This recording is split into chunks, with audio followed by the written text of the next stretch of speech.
मामले में सीबीआई ने बड़ी कार्रवाई करते हुए आरोपी गिरिबाला सिंह को गिरफ्तार कर लिया। कल समर्थ सिंह यानी गिरिबाला का बेटा, त्रिशा का पति पहले से ही गिरफ्त में था। अब दोनों से सीबीआई सच उगलवाने की कोशिश करेगी। आमने सामने बिठाकर भी पूछताछ की जा सकती है। कल सीबीआई की टीम भोपाल स्थित गिरिबाला के घर पहुंची थी। सुबह 10:30 बजे घंटों पूछताछ चली और फिर शाम को अपने साथ लेकर चली गई। गिरफ्तारी से पहले सीबीआई ने उनसे 7 घंटे से ज्यादा पूछताछ की। इससे पहले सीबीआई ने कटारा हिल्स स्थित घर में त्रिशा शर्मा के अंतिम घंटों को फिर से क्रिएट करने के लिए टनल व्यू जांच तकनीक का इस्तेमाल किया, ताकि त्रिशा के आखिरी समय की हर गतिविधि को समझा जा सके और ये पता लगाया जा सके कि कौन कब घर में आया, कहां गया। CCTV footage, mobile data, call details और इंटरनेट रिकॉर्ड की जो बारीकी से जांच है वो की जा रही है। और बड़ी खबर से जुड़ी हुई मैं आपको बता रहे हैं, आज समर्थ और गिरिबाला की भोपाल कोर्ट में पेशी होगी। सीबीआई भोपाल कोर्ट में दोनों को पेश करेगी। समर्थ की जहां रिमांड बढ़ाने की मांग सीबीआई करेगी, तो गिरिबाला को पहली बार ही आज कोर्ट में पेश किया जाएगा। कल ही गिरफ्तारी हुई है।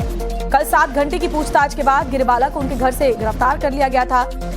तो हाईकोर्ट से अग्रिम जमानत रद्द होने के बाद कल सीबीआई की जो टीम है वो पहुंची थी सुबह 10:30 बजे गिरिबाला के घर पर। देखिए, पहले त्रिशा का फरार पति समर्थ को पकड़ा गया। कल त्रिशा के साथ गिरिबाला को सीबीआई ने अरेस्ट कर लिया। हाईकोर्ट ने गिरिबाला को लोअर कोर्ट से मिली अग्रिम जमानत रद्द कर दी थी। हाईकोर्ट में गिरिबाला की सारी दलीलें धरी की धरी रह गई। पिछली बार गिरिबाला सिंह को जिस तरह भोपाल की एक लोअर कोर्ट ने अग्रिम जमानत दे दी थी, उसे देखकर पूरा देश हैरान था, क्योंकि 15 तारीख यानी कि 12 मई को जब त्रिशा की मौत हुई, 15 तारीख को एफआईआर दर्ज हुई और 15 तारीख को ही गिरिबाला को अग्रिम जमानत मिल गई थी। लोग मायूस थे कि ऐसे कैसे जमानत ले ली भाई।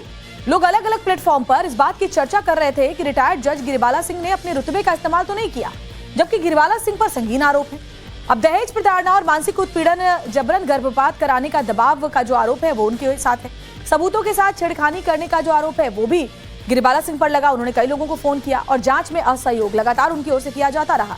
गिरिबाला ने बचने के लिए, अपने बेटे को बचाने के लिए क्या क्या हथकंडे अपनाए, केस में दबाव बनाने के लिए न जाने किस किस को फोन किया, लेकिन हाईकोर्ट के एक फैसले ने पूरी बाजी ही पलट दी। तो ये तमाम डिटेल्स जो है वो सामने आई और अब गिरिबाला से जब कस्टडी में लेकर के पूछताछ की जाएगी तो कई और बातों का भी सामने आना तय है। ये सीबीआई से ही हमारी बहुत उम्मीदें हैं, बहुत, और इन्होंने पहले भी एग्जाम्पल सेट करे हैं। सीबीआई एक हमारी गणमान्य संस्था है जिसने बहुत सारे केसेस ऐसे ब्रेक किए हैं, अनसुलझे सवालों का जो है जवाब लेकर के आई है। और इस बार भी मुझे उम्मीद है कि सारी की सारी सच्चाई वो बाहर निकाल के लाएंगे। ये सीबीआई से ही हमारी बहुत उम्मीदें हैं, बहुत, और इन्होंने पहले भी एग्जाम्पल सेट करे हैं। सीबीआई एक हमारी गणमान्य संस्था है जिसने बहुत सारे केसेस ऐसे ब्रेक किए हैं, अनसुलझे सवालों का जो है जवाब लेकर के आई है। और इस बार भी मुझे उम्मीद है कि सारी की सारी सच्चाई वो बाहर निकाल के लाएंगे। समर्थ के चिल्लाने की आवाज पीछे से आ रही थी और फोन अचानक से कट जाता है, तो हुआ क्या था वहां पर एग्जैक्टली? अब सीबीआई पूछेगी कि उस दौरान दोनों के बीच किस बात को लेकर झगड़ा हो रहा था। जब त्रिशा के परिवार ने दोबारा कॉल किया तो गिरिबाला सिंह ने फोन उठाकर सिर्फ ये क्यों कहा कि वो अब दुनिया में नहीं रही और कॉल कट कर दिया। उन्हें तुरंत मौत का पता कैसे चला? इसके अलावा त्रिशा को अस्पताल ले जाने में देरी क्यों हुई, यानी कि जो टाइमिंग सीसीटीवी कैमरे में रिकॉर्ड हुई थी उसमें इतना देर क्यों हुआ?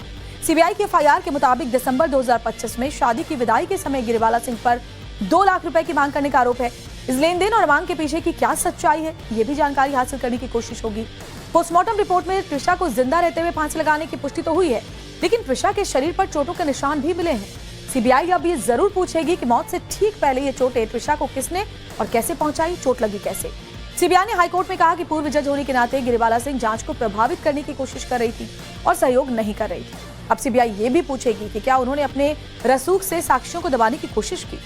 इसके अलावा बेटे समर्थ की फरारी के दौरान छिपने में क्या मदद की, ये भी पूछा जाएगा।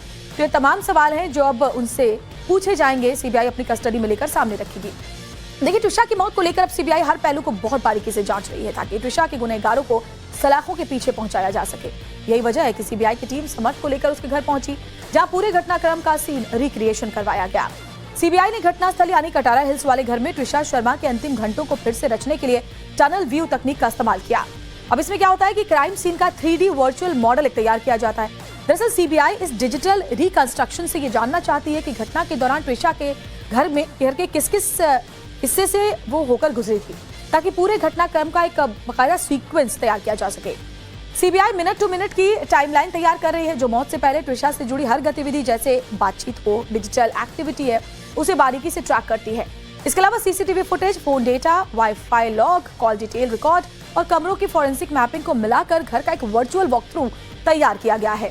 सीबीआई की टीम इस बात की भी जांच कर रही है कि क्या घटना के बाद किसी डिजिटल सबूत के साथ छेड़छाड़ की गई थी, उसे हटाया गया या फिर छुपाया तो नहीं गया था। तो ये तमाम बातें बहुत बारीकी के साथ सीबीआई की टीम तलाश रही है।